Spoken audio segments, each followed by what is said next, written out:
Expert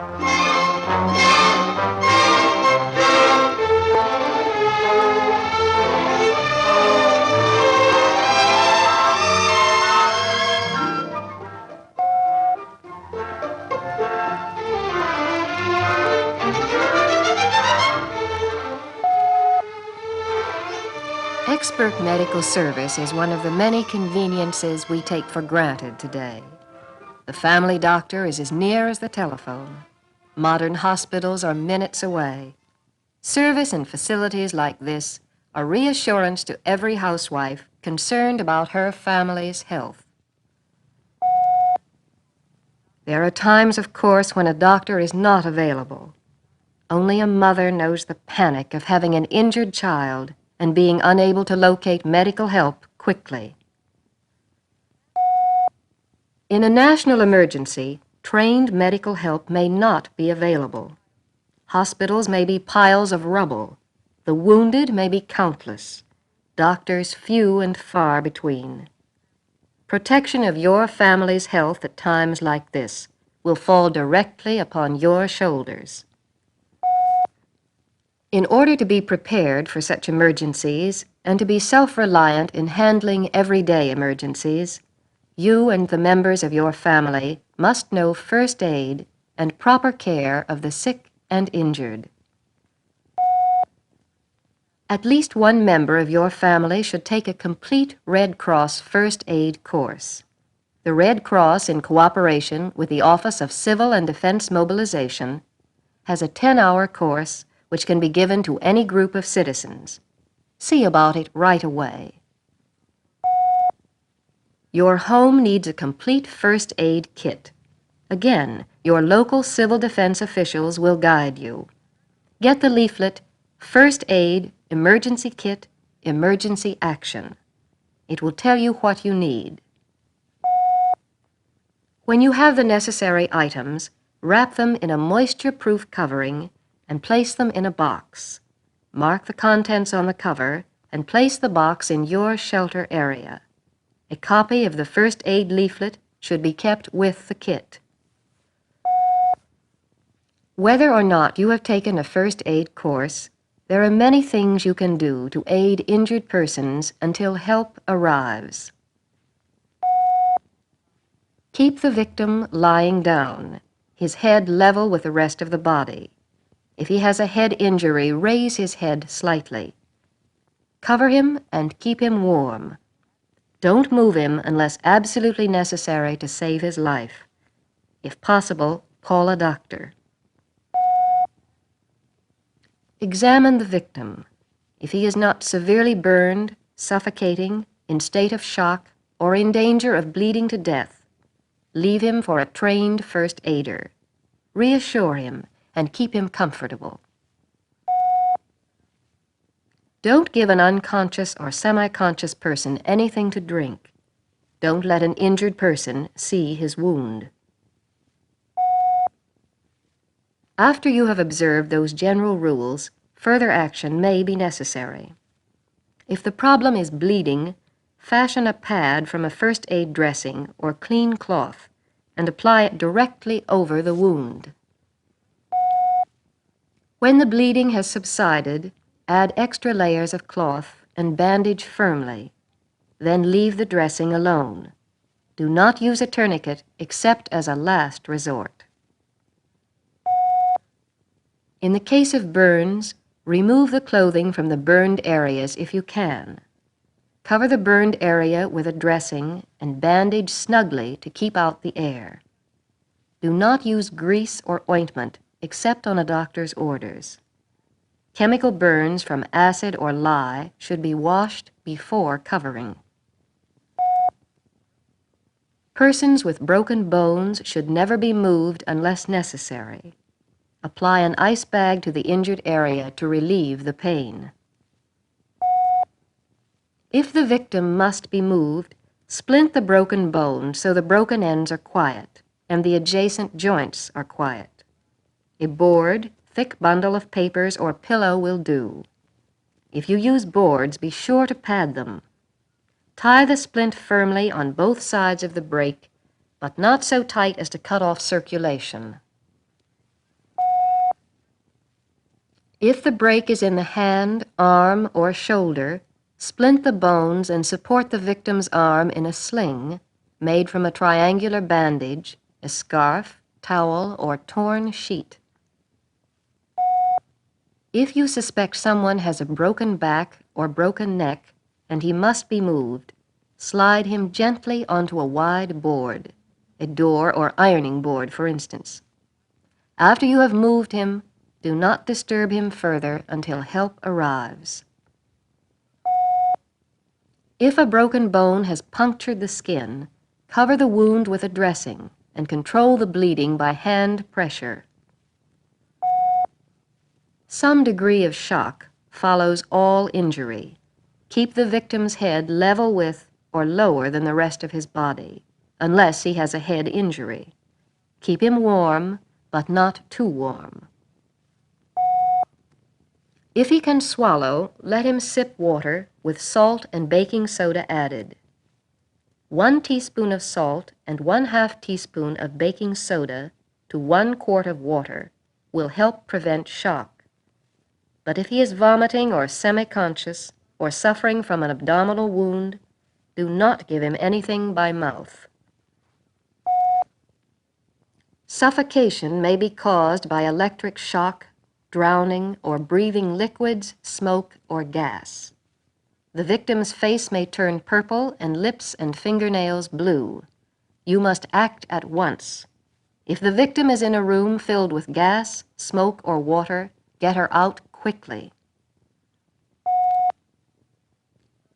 If the victim is in contact with a live wire, don't touch him. Shut off the current if you can. If not, stand on a dry piece of wood or paper and push the wire away with a long, dry stick or other non-metallic object. Remove any objects from his mouth that may obstruct breathing, and then apply some form of artificial respiration. Since the mouth-to-mouth technique is the most practical method, we will describe it here. Tilt the head back so the chin is pointing upward. Pull or push the jaw into a jutting-out position to relieve obstruction of the airway by moving the base of the tongue away from the back of the throat. Open your mouth wide and place it tightly over the victim's mouth. At the same time, pinch the victim's nostrils shut. Blow into mouth. When his lungs have been inflated, remove your mouth and allow the lungs to empty. Repeat this cycle at the rate of about 20 breaths per minute for a child, 12 for an adult. First aid may not be the end of your responsibility.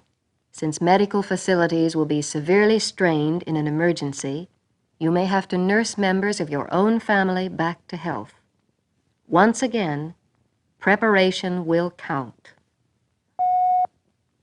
Just as someone in your family should have Red Cross first aid training, so at least one member should be formally trained in care of the sick and injured. The Red Cross has a course. See that someone in your family is registered immediately. Your local civil defense or Red Cross officials will give you a list of supplies you should have for home nursing. Make the various members of your family responsible for keeping enough linen, soap, talcum, and other necessities on hand.